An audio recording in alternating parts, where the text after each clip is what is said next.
మీ పిల్లలు అందరిలా కాకుండా యాక్టివిటీస్లో డిఫరెంట్గా అనిపిస్తున్నారా? వాళ్ళు తప్పు చేస్తున్నారేమో అని అనుమానంగా ఉందా? ఈ కథలో ముగ్గురు పిల్లలు టీచర్ వేసిన చిత్రాల్ని మార్చి వేశారు, కానీ వాళ్ళు తప్పు కాదు. నమస్తే, నేను పద్మావతి. చిన్న కథ చూద్దాం రండి.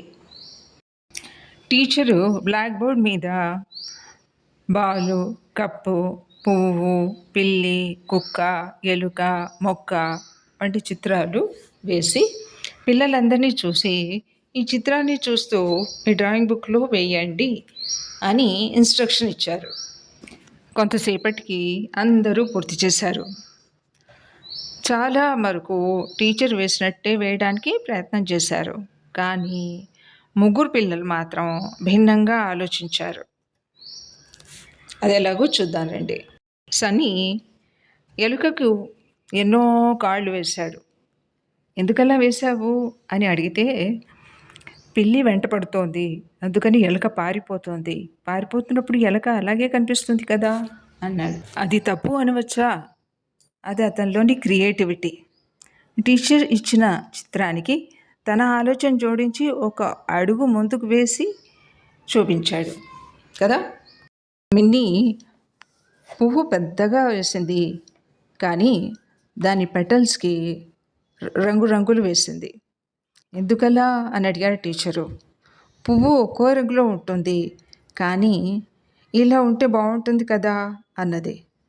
అది తప్ప కాదు, అది తన క్రియేటివిటీ.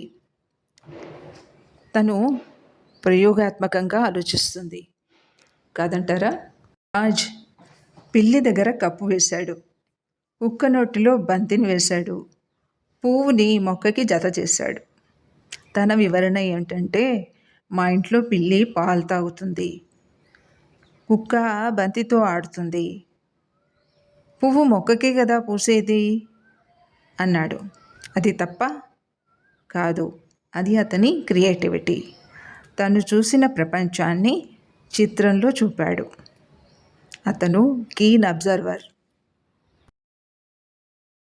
అప్పటి నుంచి టీచరు వాళ్ళలోని ప్రత్యేకతలు గమనించి వాళ్ళకి తగ్గ యాక్టివిటీస్ ఇస్తూ వాళ్ళని ప్రోత్సహిస్తూ వచ్చారు. మీ పిల్లలు ఇలా భిన్నంగా ఆలోచించినప్పుడు మీరు వెంటనే తప్పు అని అనవద్దు.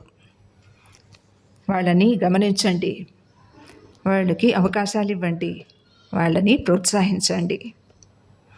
మీరు కూడా మీ పిల్లల్లో ఇలాంటి భిన్నత్వం గమనించారా? అలా అయితే కామెంట్ చేయండి. ధన్యవాదాలు.